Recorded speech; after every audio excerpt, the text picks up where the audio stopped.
저희가 신종 코로나 바이러스에 대해서 더 자세히 짚어보고 또 방역에 구멍은 없는 건지 전문가 모시고 짚어보도록 하겠습니다. 네, 지난 2015년 메르스 당시 보건복지부 부대변인을 지내셨던 고려대학교 의과대학의 박기수 교수님 나와 계십니다. 안녕하세요. 네, 안녕하세요. 네, 안녕하십니까.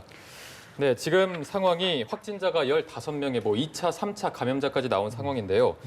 서울 외에도 다른 지방에 또 감염된 분들도 계셔서 그러면 저희가 본격적으로 지역사회 전파가 시작됐다 이렇게 볼 수 있을까요?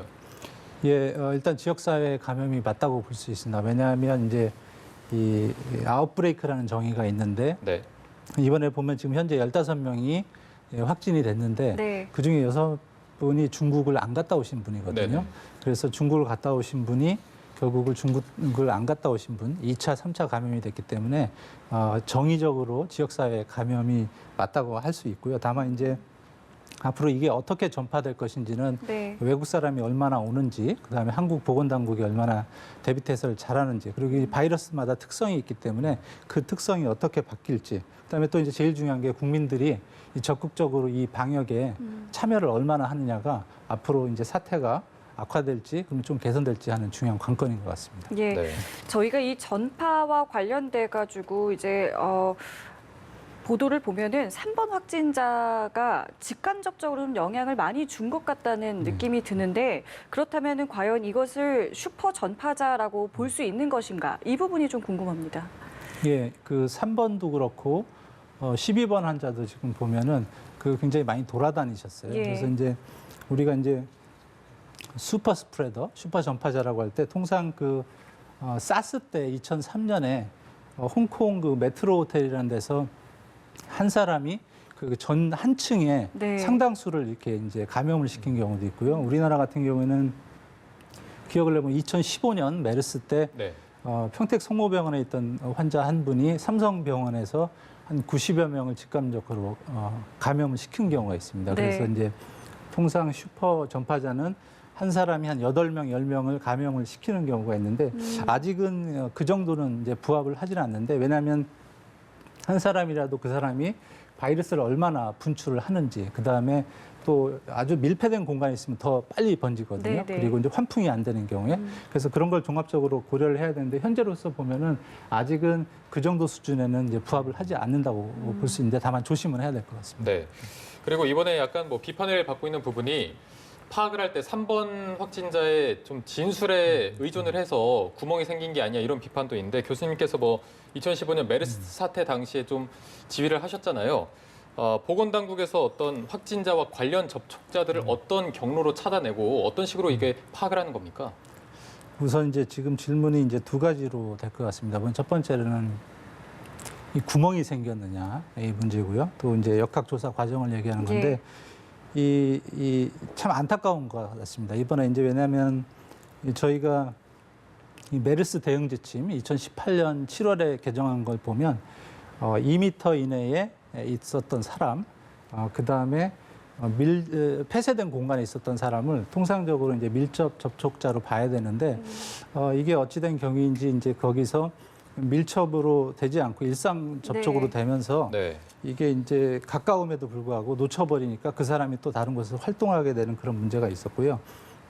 이 역학조사 관련해서는 크게 이제 저희가 이제 외국에 갔다 오면 공항에서 열 감지기를 통해서 이렇게 검사를 하고 이제 조사를 쓰는데 사실은 그게 문제인 게 시스템이 문제가 아니고 증상이 안 나타나면 열 감지기에 감지가 안 되기 때문에 무사 통과할 수밖에 없는 거고요. 네. 그래서 이번에도 보면 지금 9명 정도가 걸렸는데 중국에서 오면서 검역 과정에서 지금 이 스크리닝이 안 된 거거든요. 그래서 그 문제는 이렇게 기본적으로 선별의 과정이기 때문에 구멍이라는 표현보다는 첫 번째 관문이라는 표현을 좋겠고요.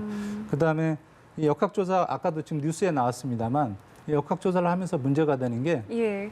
첫 번째로는 환자가 격리가 돼서 역학조사관에 출동을 하면 이렇게 이제 질문을 하게 됩니다. 네. 질문을 하면 거기서 두 가지 문제가 생기는데 첫 번째로는 그 환자라는 분이 여러 가지 사정으로 진실을 얘기 안 하는 경우가 있어요. 그래서 거기서 이제 일종의 말이 문제가 되는 거고 또 한 3, 4, 5일이 되다 보니까 뭐 3일 전에 어느 식당에서 뭘 먹었는지 기억을 못하는 이게 우리가 이제 회상 바이어스라고 하는데 그런 네. 문제로 인해서 문제가 되기 때문에 역학조사에서 결국은 정답이 안 나오고 또 두 번째로는 그걸 때문에 정보기술을 통해서 이제 예를 들면은 신용카드 조사를 하고 택시카드, CCTV 이제 우리나라 통신기술을 통해서 위치 조작을 하게 되는데 그 과정에서 결국에 정확하게 정보를 찾다 보니까 시간이 오래 걸리고 시간이 오래 걸리니까 정확한 정보는 늦게 줘 보니까 이미 환자는 의심 환자는 돌아다니는 편이면서 네. 문제가 커지는 그런 게 있어서 어쨌거나 이번에 좀 총리께서 좀 다행스럽게도 밀접 접촉자도 자가격리 시키지만 일상 접촉자도 자가격리 수준에 준하는 어떤 그런 걸 한다고 하니까 개인적으로 좀 불안하기는 하지만 이 검역 관점에서는 굉장히 촘촘한 망을 일단 설치한 것으로 보여질 것 같습니다. 그 2차, 3차 감염자가 발생을 하게 되면 이 인물들에 대해서도 이제 다 역학조사를 하게 되는 거잖아요. 그럼 네. 굉장히 이게 기하급수적으로 늘어나겠군요. 그래서 이제 그 초기에 제압을 못하게 되면 나중에 좀 이따 얘기를 하겠습니다만 승수 효과가 있어서 예. 계속 제어를 못하게 되고 또 거미줄이 커지고 못 커지는 그래서 이제 초기에 역학조사가 빨리 들어가야 되고 네. 정보도 빨리 확인이 돼야 되는 경우에 지금 15분이 있지만 여기서 이미 접촉한 사람이 300명, 400명 더 네, 크게는 네. 500명, 1000명이 넘어갈 수가 있거든요. 그래서 이 상태에서 초기에 역학조사를 통해서 빨리 진압을 하는 게 가장 큰 어떤 중요한 포인트라고 할 수 있겠습니다. 예. 그럼 교수님 지금까지 어떤 현황을 봤을 때 잠복기에도 이게 지금 옮을 수 있다라고 판단이 되고 있는 부분입니까? 이 부분도 좀 궁금한데요. 예, 현재로 보면 원래 메르스와 사스 이게 이제 이번에 이제 신종 코로나라는 게 그 같은 메르스 사스와 어떤 형제간이거든요. 이 네. 코로나라는 게 라틴 말로 우리 영어로는 크라운, 왕관처럼 생겼다고 해서 크라운인데 이 신종 코로나는 지금 현재 제가 이걸 하나 보여드리면 예.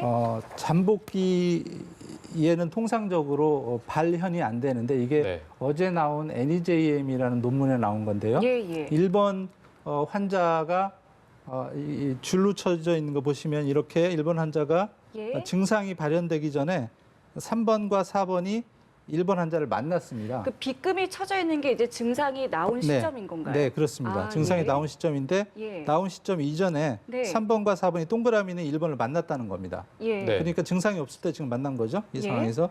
그런데도 보니까 결국에는 2, 3일, 4, 5일, 6일 뒤에 이렇게 증상이 발생하는. 네.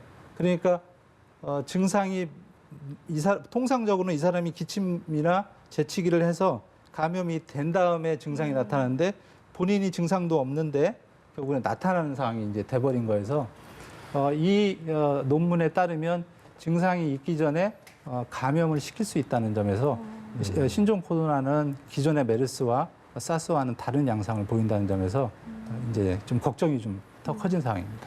네, 이게 그러면은 잠복기 때도 전파가 가능한 부분이 있고 그 때문에 이게 방역망을 좀 뚫을 수 있는 가능성이 더 높아진 것으로 보이는데 여기에 대해서 뭐 확진자가 잠복기인 환자가 확진이 됐는데 이분이 다녔던 장소나 이런 걸 공개하라는 이런 의견도 많거든요. 여기에 대해서는 어떻게 보십니까? 네, 그렇습니다. 지금 이미 그 메르스 때에 2015년 5월 20일 날 메르스가 발생을 해서 기억하실지 모르겠지만 이 병원명을 공개를 굉장히 오래 안 했어요. 네, 그래서 맞아요. 6월 7일 날 그러니까 한 2주 이상 지난 다음에 공개를 했는데 그렇다 보니까 국민들이 불안하니까 스스로 자기의 방어 기제로서 병원명을 기록을 해서 지도를 만드는 상황까지 발생했었습니다. 그래서 그때 결국에는 그런 어떤 정보를 제공하지 않은 게 감염병의 이제 확산을 많이 했는데 이번에 이제 그거를 겨울 삼아서 현재 보면은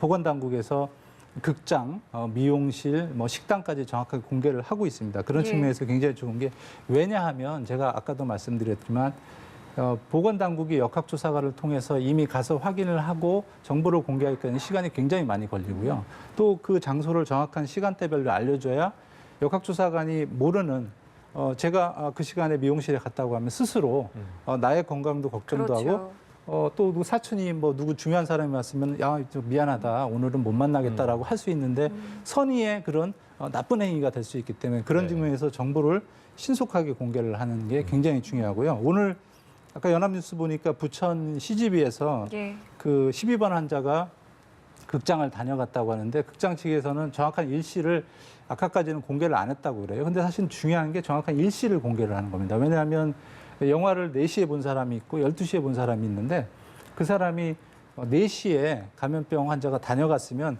4시 이전까지는 걱정 안 하셔도 되는 거거든요. 그래서 4시에 다녀갔을 때 같이 영화 본 사람이 걱정을 해야 되고 그 뒤에 오염됐을 수도 있기 때문에 그래서 네. 시간과 장소를 명확하게 해서 국민들이 스스로 자기 건강을 챙길 수 있게 하는 게 굉장히 중요한 상황입니다. 예. 네.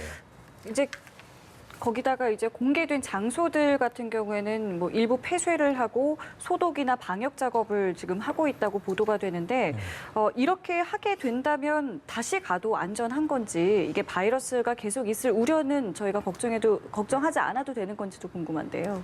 이게 이제 여기서부터 이제 국민들의 그 정보 당국과의 어떤 신뢰 이런 게 굉장히 중요한 게요. 우선 예. 이제 그 바이러스가 종류가 하나만 있는 게 아니고 예를 들면은 겨울철이니까 노로바이러스, 콜레라 이런 거 같은 경우에는 호흡기를 통해서 가는 게 아니고 소화기를 통해서 설사도 유발하고 노로바이러스도 그렇고 그래서 경로가 다릅니다. 그다음에 이제 일본내염이라는 건 모기, 매개체가 또 다르고요.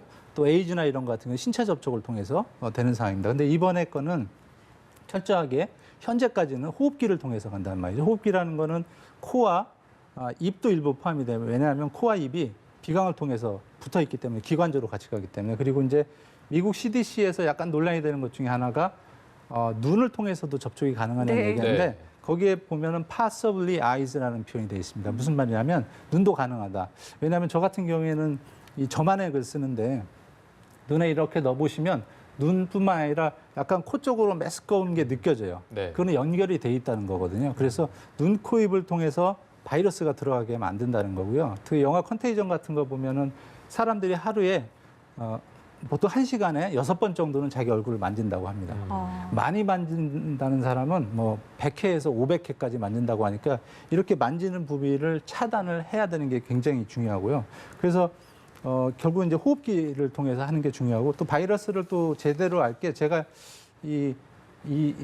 분무기를 가지고 제가 좀 오셨다고요? 가져온 네. 게 좀 우리 아나운서님도 좀 이해가 안 됐을 것 같은데 왜냐하면 이 메르스나 사스 이런 거는 5마이크론이라고 그래서 이 분비물이 그렇게 멀리를 안 갑니다. 그러니까 머리카락이 100마이크론이기 때문에 5마이크론이면 한 20분의 1 크기거든요. 그래서 제가 요거를 제가 이제 기침을 한다 생각하고 치면 이게 물방울이 보이는지 모르겠지만 예. 한 요 정도 날아갑니다. 이게 이제 CDC에서 보면 3피트, 6피트에서 한 1m, 2m 정도에서 가라앉고요.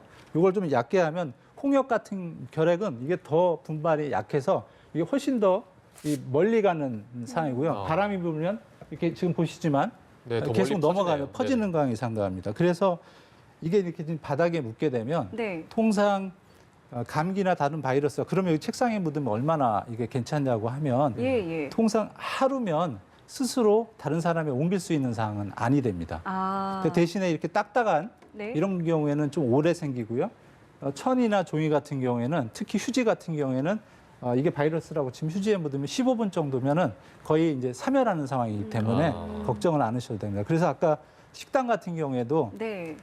하루 이틀이 되면은 문제가 안 되고요. 소독을 안 하더라도. 근데 네. 대신에 이제 굉장히 중요하니까 소독을 철저히 하면 죽는 데다가 소독까지 해버리기 때문에 식당이나 이런 건 이용을 하셔도 되겠고요. 왜 제가 이 얘기를 말씀드리냐면 메르스 때 한 번 문제가 된 다음에 경제적으로 20조, 10조만큼의 문제가 됐기 때문에 경제가 어려워지는 만큼 그걸 도와주는 행위도 정확한 과학적인 판단을 통해서 하시는 게 중요하다고 해서 제가 말씀드렸습니다. 네, 알겠습니다. 어쨌든 호흡기로 전파가 된다 이렇게 말씀해 주셨는데 또 많은 분들이 걱정하는 게 음식을 같이 먹으면 특히 우리나라는 뭐 국이나 찌개를 같이 먹는 문화가 있기 때문에 네네. 음식을 통한 전파는 어느 정도 가능성이 있는 겁니까? 좀 전에 말씀드린 것처럼 음식 매개 같은 경우에는 이제 나눠 먹기 문화가 특히 네. 한국에는 네. 최근에는 좀 덜어서 먹기도 하지만 노로나 콜레라 같은 식품 매개 같은 경우에는 설사를 유발하게 하지만 이거 같은 경우에 바이러스는 입을 통해서 소화기를 통해서 감염되지는 않습니다. 다만 음식 같은 경우에 이 바이러스 같은 경우에는 뜨거운 거에는 굉장히 취약합니다. 아, 그렇군요. 그리고 특히 햇빛에는 뭐 거의 없어질 정도로 그렇기 네. 때문에 뜨거운 국이나 음식을 나눠 먹었다고 해서 걸리는 건 아니지만 아까도 말씀드렸듯이 그건 걱정 안 하셔도 되고 다만 바닥에 놓인 아까 같이 둘이 있는데 이렇게 기침을 한 사람이 예. 어쨌거나 만지게 돼서 그게 자기의 우연찮게 코를 통해서 네. 이 바이러스가 세포로 들어가는 순간 노출이 됐다고 볼 수 있기 때문에 그건 조심을 해야 된다고 아. 그럼 또 하나 좀 여쭤보고 싶은 건 이제 뭐 공공장소에서 저희가 뭐 손잡이를 잡는다거나 엘리베이터를 이렇게 버튼을 누르는 경우에 이게 전파가 될 수도 있다라는 이야기도 있습니다. 이 부분은 좀 어떻게 보고 계세요? 맞기도 하고 틀리기도 합니다. 예. 무슨 말씀이냐면 이론적으로는 제가 예를 들면 이번 이제 독감으로 예를 들면 제가 예. 걸려서 독감의 재채기를 아까처럼 이렇게 해서 제 손에 묻은 거를 제가 8번 버튼을 누르고 그게 마르지 않은 상황에서 다음 사람이 와서 동일하게 눌러서 네. 손을 안 쓰면 문제가 없지만 평상시처럼 이분은 좀 죄송하지만 코를 자주 후비시는 분이면 코를 후비면 코로 들어가서 여기서 이제 활동을 하게 되는 겁니다. 네, 그렇기 때문에 근데 대부분의 그런 어떤 우연적인 경우는 많지 않기 때문에 그럴 네. 가능성은 적지만 가급적이면 그렇게 손으로 일부러 뭐 누가 나쁘게 침 묻히고 그러는 사람은 없겠지만 안 하는 게 좋고 특히 이게 건강염려증이 있는 분들은 뭐 당연히 이렇게 누르고 예. 편하게 하시는 게 더 좋을 것 같습니다. 네, 어쨌든 뭐 같은 거를 터치해도 크게 문제는 안 되지만 얼굴을 만진다거나 이런 부분을 더 조심해야 되는 것으로 보이고요. 저희가 확진자 얘기를 조금만 더 해보도록 하겠습니다. 지금 8번 확진자 같은 경우에는 1차에서는 음성이 나왔는데 이게 며칠 만에 이제 며칠 뒤에는 양성으로 판정이 난 경우거든요.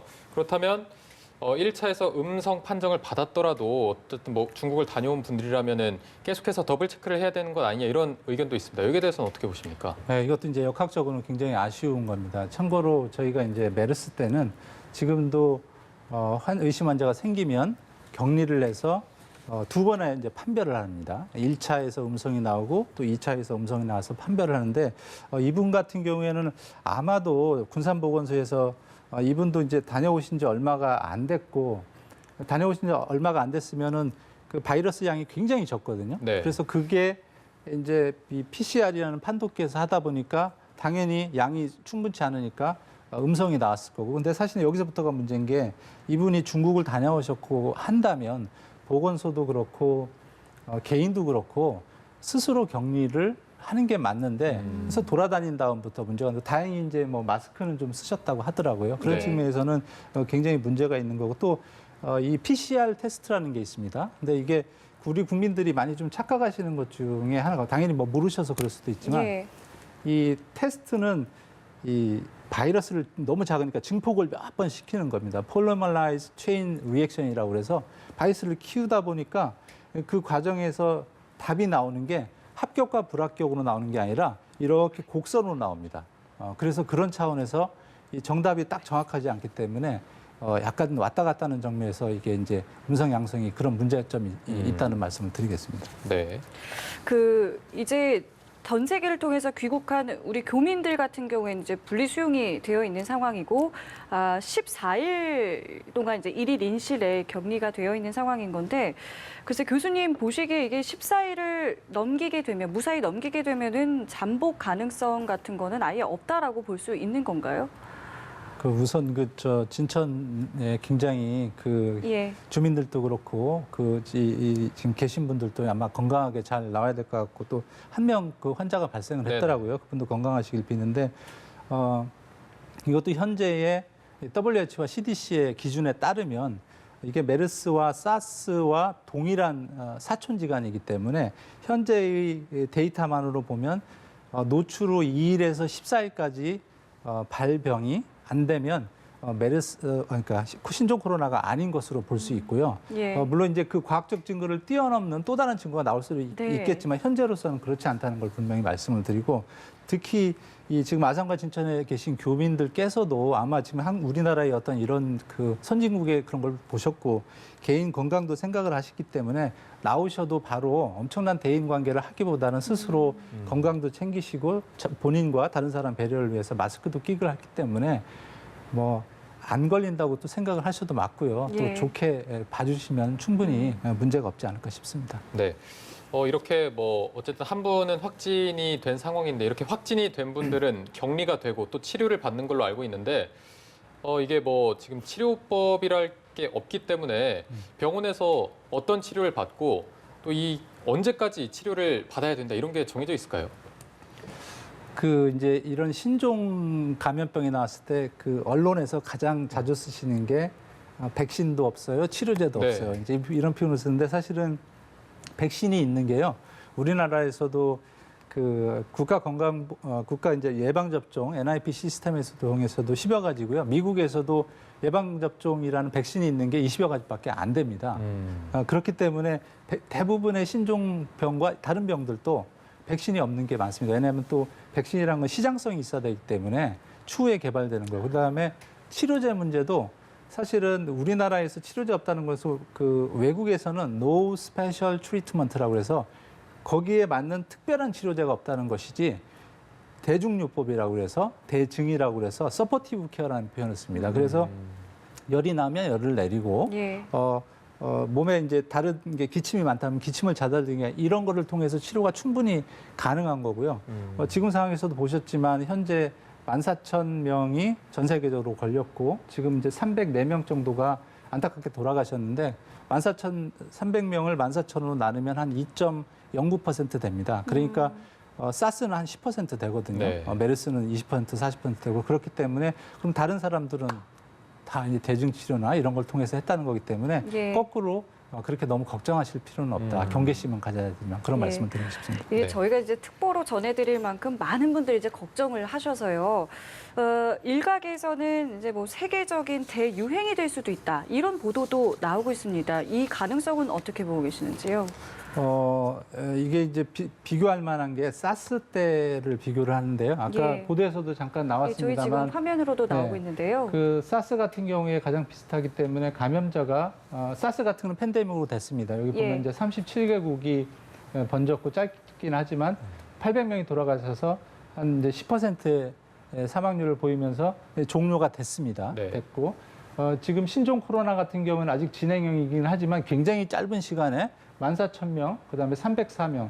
그래서 지금 추정률로는 한 2, 3% 정도의 사망률을 대고 우리나라 같은 15명인데 이거가 가장 중요한 포인트가 네. 우리가 이제 이 확산이 어느 정도 되느냐는 거를 R0라는 표현을 씁니다. 이게 뭐냐면 리프로덕션 넘버를 해가지고 재생산 지수라는 표현을 씁니다. 그래서 R0 값이 2면은 한 사람이 걸리면 두 사람한테, 두 사람이 네 사람, 네 사람이 8사람이 되는 건데요. 당초에 WHO에서는 R0 값이 신종 코로나가 2 정도로 봤는데 지금 다시 계산이 되면서 4.08까지 올라갔습니다. 그러니까 한 명이 4명, 4명이 16명, 16명이 64명, 64명이 256명으로 가는 기하급수적인 수준으로 됐기 때문에 이 값이 중요한 거는 이대로 놔두면 그렇게 갈 수 있겠지만 네. 지금 중요한 것은 전 세계적으로 WHO의 레코멘데이션에서는 사람 이동 문제가 없다고 하지만 어쨌거나 미국, 중국, 미국, 호주, 일본, 우리나라도 조만간 내일 모레부터 4일부터 하기 때문에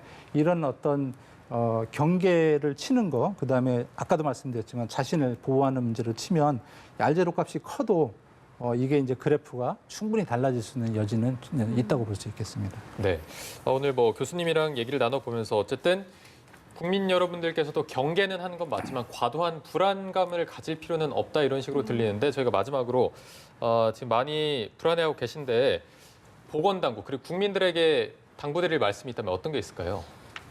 우선 제가 2015년에 그 복지부 질병관리본부에서 하면서 지금 피로도가 가장 많이 쌓여 있습니다. 5월 20일 날 생겨서 지금 똑같은 상황인데요. 한 12일, 13일 됐기 때문에 잠도 못 자고 역학조사관도 뭐 오늘도 뉴스에 보면 역학조사 잘못됐다고 나오고 열심히 했는데 네. 그래서 그런 측면에서 좀 고생은 하지만 이 지금까지 지키는 어떤 원칙, 정보 공개를 좀 더 실시간대별로 해서 최소한 피해를 줄이고 그게 이제 역학조사관이 못하는 일을 국민들이 하게끔 하는 그런 거거든요. 그다음에 국민들의 문제에 대해서 이렇게 과정을 잘 설명을 하고 또 이 루머 같은 거에 대해서 바로바로 설명하고 사실 루머가 나오기 전에 첫 보이스를 목소리를 보여주는 게 가장 중요하고요. 근데 국민들께 당부드리고 싶은 것은 이 보건당국이 하는 거 좀 못마땅한 면도 있고 좀 부족한 면도 있고 언론에서도 그렇지만 나중에 사후적으로 검토를 해서 그 문제는 짚어가야 되고 지금은 사실은 굉장히 같이 담합을 해야 되는 거고요. 특히 마스크, 네. 특히 노약자나 이런 분들은 꼭 써주시는 거 지금 이제 독감 시절이기 때문에 이제 계약도 되기 때문에 써주시고 뭐 건강한 사람은 또 괜찮을 수도 있습니다. 집단 시설은 대신에 그리고 또 기침할 때 이런 회의석상에서 이런 때는 기침을 하게 되면 그냥 막 아까처럼 하게 네. 되는데 네. 이 섬유 네. 예, 옷소매로. 있기 때문에 옷소매로 하게 되면 이게 15분 정도면은 없어지기 때문에 하는 거고요. 지금 이게 그림에 나오게 이런 행동 수칙, 특히 이제 손 씻을 때 저희가 이제 우리나라는 30초 씻으라고 하는데요. 미국 기준으로 제가 자꾸 미국 얘기를 해서 죄송한데 20초 이상 씻으라고 합니다. 그 예. 20초 씻는 것 중에 하나가 뭐 산토끼도 있고 그런데 제가 해본 바로는 곰 3마리가 한 22초 정도 네. 걸립니다. 씻으면서 이제 씻으면 마음속으로 여기서 한 번, 예. 그다음에 사이 넣고 이게 예. 두 번째, 세 번째, 그다음에 네 번째, 그다음에 네. 엄지손가락 하는 거 마지막으로 이렇게 긁어가지고 여섯 번째 하고 그러면서 이거 크게 부르면 좀 이상하게 보이니까 예. 혼자 하면서 꼭 자기 건강 챙기시고 제가 사랑하는 복지부 질병관리본부 많이 좀 힘내시고 국민들도 좀 응원을 해주셨으면 좋겠습니다. 예, 알겠습니다. 오늘 저희 고려대 의과대학 박기수 교수와 함께 이야기 나눠봤습니다. 오늘 좋은 말씀 감사합니다. 고맙습니다. 예, 고맙습니다.